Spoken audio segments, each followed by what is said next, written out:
want to take you back to our live picture of the road conditions across North Texas. This is from our WFAA crew that's headed towards the Carrollton area, where we've heard reports of some cars stalled in high water. They are on Beltline Road right now. I believe they are heading east on Beltline. And meteorologist Cassie Hyder coming in now. Cassie, you can tell, I mean, this is just a typical wet road after a rainstorm, but we know that there were pockets of really heavy rain that fell.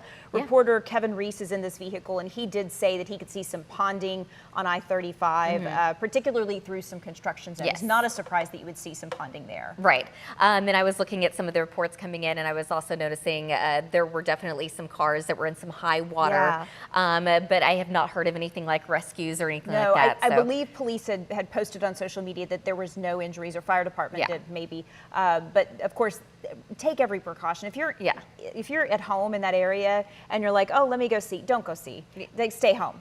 Yes, and the good news is the rain, it is moving, and the flash flood warning, it does go until midnight tonight, but I'm not expecting the rain to last all the way through midnight. That's just, it doesn't look like it's going to be the case. And you know, so far we've been talking about just all the rain that we have been seeing. Today we've ended up with a little under 1/10 of an inch of rain, at least at DFW. I know other parts of Dallas County and really all across the Metroplex, we've seen a lot more than that. And looking at the month at the airport, again, 0.35, and that puts us almost 3/4 of an inch below normal for the month. So it seems like, well, that doesn't seem like a whole lot at all. But again, keeping in mind, this is only at the airport where it officially counts. Satellite radar showing the scattered showers and thunderstorms that we've had since earlier today. That continues. It kind of formed a line that went right over I-35 west and east and continues to move off to the east. But it was moving fairly slowly, only about 15 to 20 miles an hour. And then we were getting the storms that were moving over some of the same areas that had already seen rain since earlier today.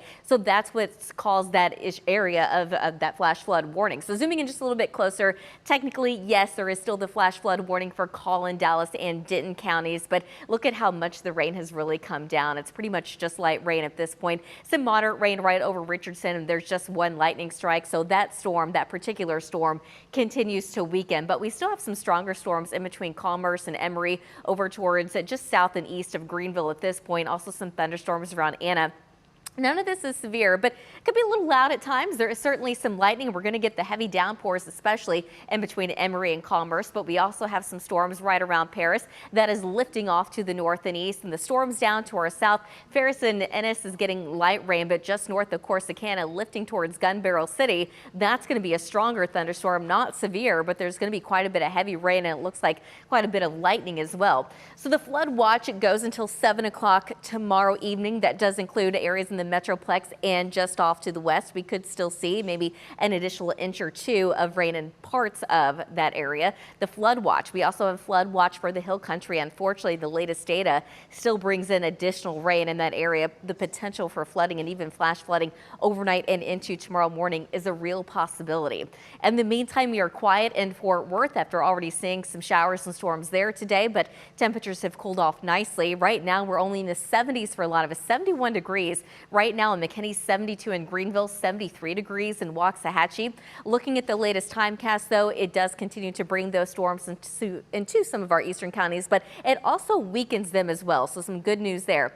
But look at what happens at 3 o'clock in the morning. Now we've got a redevelopment of some showers and thunderstorms right over parts of the Metroplex that slowly moves off to the east. So 7 o'clock tomorrow morning, we could still be seeing some rain and storms. By early tomorrow afternoon, it looks like we're going to break in the rain. I think the clouds stick around, maybe some isolated showers, but the thunderstorms redevelop late tomorrow afternoon and evening. So the pattern, it's really been unsettled, and it continues to be at least until we get through Monday. This is going to be 7 o'clock on Monday morning. Storms right over the Metroplex, and as we go throughout the afternoon, eventually we could still see more storms later that day. Eventually we do dry out, but tonight temperatures kind of holding steady in the low to mid 70s. Tomorrow afternoon it looks warm, not terribly hot, but it will be humid just because of all the moisture that's in place. 90 degrees tomorrow in Dallas, but 86 in McKinney, 90 degrees in Fort Worth. The rain chances, they hang around around through Monday, but after that, we dry out. But that also means temperatures, they're going to be warming up quite a bit. Tonight, though, we're hanging out in the mid-70s. We're going to keep that chance of storms in the forecast of 30% coverage. Tomorrow, also a 30% coverage of rain and storms. The 14-day forecast showing we don't have any rain chances after Monday. We are going to be drying out. It looks a lot warmer. We're going to be in the upper 90s by next weekend, the second half of that 14-day. The good news is there's not too many rain chances. The bad news is, well, which one would you rather have? It looks like we could see 100 degrees by July 21st, but we're going to be really close to 100 degrees for a lot of days outside of that.